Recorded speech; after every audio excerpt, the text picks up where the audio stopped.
எங்கள் மாடு நல்லா அமைதியாக படுத்து கிடக்குது. நைட்டு கொசுடி தாங்காமல் எங்கள் வீட்டில் இருந்து எங்கள் தோட்டத்துலேருந்து இப்போ எங்கள் வீட்டுக்கு வந்திருக்காங்க.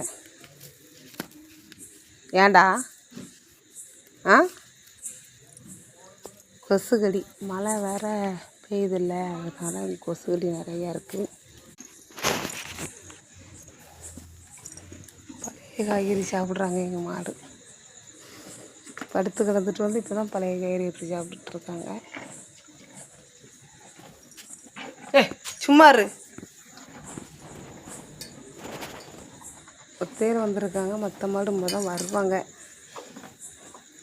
கொசுகடி தாங்காமல் அங்கேருந்து வந்திருக்காங்க. இது என்னோடய மாடு தான். எங்கள் தோட்டத்துலேருந்து என் வீட்டுக்கு வரிசையாக வர போகிறேங்க.